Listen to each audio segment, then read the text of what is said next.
Another strong program coming through at Albion Park on Saturday night. 10 races. Action gets underway at 5:43. In this edition of Weekend Winners, we're going to speak with Brendan Barnes, Paul Dybert and Chantel Turpin. Hopefully they can steer us into a winner or two, and hopefully we can have something to look forward to on Saturday night. Brendan Barnes jumps in the hot seat to talk about his drives coming through at Albion Park on Saturday night. And we start with race 1, Sabrage. Brendan, he finally comes up with a better draw than what he's been facing in the last couple of weeks. So can he lead this field from gate 4? Yeah, he'll have no trouble in getting across. It's sort of 2100's a bit of unknown for us. We haven't really started him over 2100 because he can pull a bit, so we'll just have to play it by ear from there, but I think he can get across them. Okay, well, he's a proven Albion Park winner, but that was at the mile. So is that the big trick tomorrow night? Well, Saturday night, 2138 metres. For sure. He hasn't done a lot of racing in his career over more than a mile, so yeah, it's all sort of a learning curve for us and him. Hopefully he settles. Okay, is he good enough to take this race if he settles? I think so, for sure. He's been going really well. We were real happy with him last week, so the big if there, if he settles, I think he can give it a shake for sure. All right, let's jump across to race 6. This is the Open, remembering Slip and Slide. Rock with Sam, inside of the second row.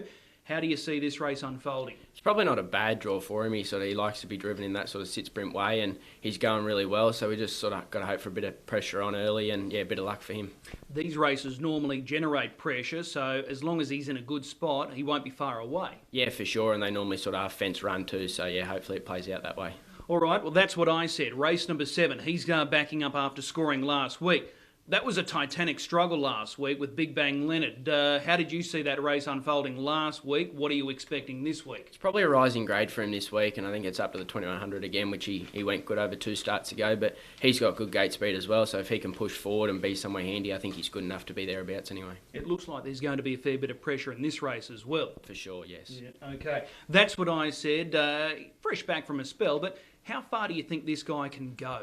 We got a pretty big opinion of him. He doesn't try as hard as he probably should, but I think he's pretty versatile. You can drive him forward, you can drive him back. It doesn't really matter how you drive him. He can always run on and be thereabouts. What's the pick of those 3 that we've just spoken about? Probably that's what I said. He's probably the best one of those. All right, appreciate the time. We'll see you trackside. Thank you. Cheers. Paul Dybert's a man in good form, and again, he's got a good book of drives on Saturday night. We're going to start with race 3. Got a Moment is the drive that we're going to talk about. It's a wide draw, but probably a horse that's not put off by the draw because he's traditionally a horse that you don't like to use early. No, definitely he does run better races, just driven with one run now. He's up in grade. So, yeah, drawn 7. I'm just going to be looking to just go back at the start and just slot into a nice trailing position. Last week, 5th. What did you make of that run? Yeah, it was good. I was down in Menangle, but, yeah, he ran on good. Okay, well, that's Got a Moment lining up in race number 3. We shoot across to race 4. Jamie's Bad Boy. He's been Mr. Consistency since coming over from New Zealand. 7 starts, 4 wins, 3 minors. He draws barrier 1. Looks like he is going to be a real hard horse to beat here. Yes, definitely drawing the pole position. He is rising up in grade from what he has been racing against, but I think he's going to be right in with it, especially from the draw and where all the other harder horses to race against, they're out wide and on the back line, so I'm going to be hopefully up in front, hopefully the front end, and dictating terms. Well, I was going to ask, does he have the speed to lead? Do you want to lead in this type of field on the weekend? No, definitely. I've got to use the barrier to my advantage, and hopefully I can hold him out. I've only lit him up once from barrier 1 first up, and he's getting out better than what he was back then, but yeah, I've just been keeping it easy with the field that he's been raced against. I haven't really been worried about getting into a certain position. But this week I'll have to try and use my pole position to my advantage. Okay, that being said, May Wins Courage. He was disappointing last week, but they went really hard. Are you concerned with him being right on your back? Yes, he's a nice horse and he's going to be thereabouts, but he does things wrong, so whether she can hold my back at the start, you just don't know. All right, well, that's Jamie's Bad Boy. He's been very good since coming over from New Zealand. The trot, race number 8 on the program. Rain on Me, backs up from Tuesday. She was beaten, unplaced favourite. What did you make of that run? Yeah, I wasn't very happy with her, but in saying that, there was a few things go through the stable and the floods and that, and the horse haven't performed that well all week, so no, I reckon she'll bounce back this Saturday night. She worked on good on yesterday, so no, I'm pretty happy with her, especially on the front line over the long trip. Just going to have to wait up at the start, see what I can do. She steps and leads, but I'm just going to have to wait up and see what horse is there and just drive her for one run. All right. The winning effort 2 starts ago was really good. 30-metre handicap over that sprint trip. That's not an easy assignment, and she handled that well.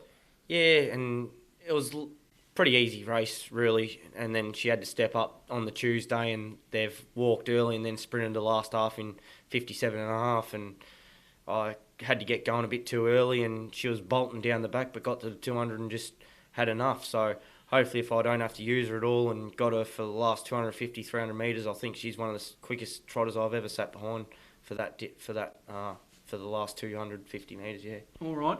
3 solid drives there at this early stage. Watch the pick of them.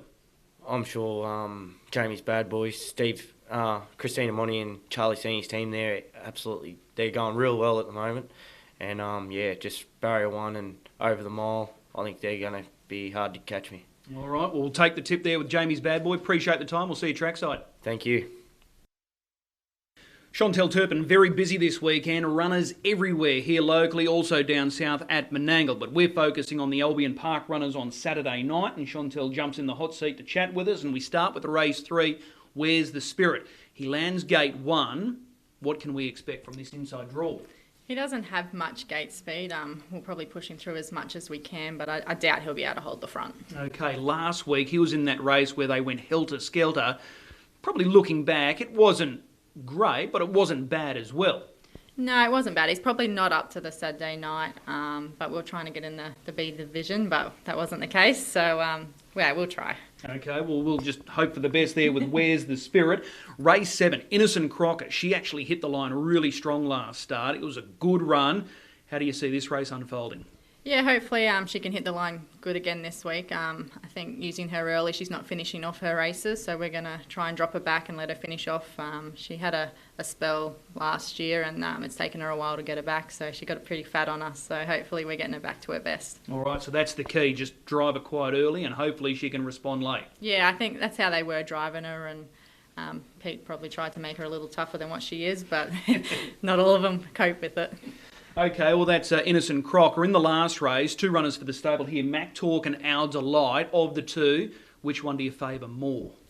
I think probably Mac Talk was probably the better chance. Our Delight's my favourite horse, so that's why I went with her. But I think Mac Talk's been flying. She's just been getting beat, and I think she's probably a good chance Saturday night. All right, just needs that little bit of luck from the draw? Yeah, probably just a little bit of luck. She's got outside front, so it'll be...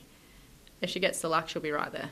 All right. Well, of the runners that we've spoken about, which one are you most keen on? Probably Mac Talk. Okay, we'll take the tip with Mac Talk. We've got to be patient. We've got to wait for the last, but we'll see how we go. Appreciate the time. We'll see you trackside. Thank you. Looking for a good gamble on Saturday night, I'm going to take the lead from Paul Divert. I think race 4, number 1, Jamie's Bad Boy, appears to be the best bet at this early stage. This former Kiwi pacer racing in terrific form, 4 wins from 7 starts. He lands the inside gate. Informed driver, I think that's the one that we're going to mark as the best bet. Race 4, number 1, Jamie's Bad Boy. If you are gambling this weekend, do it responsibly. Bet with your head, not over it.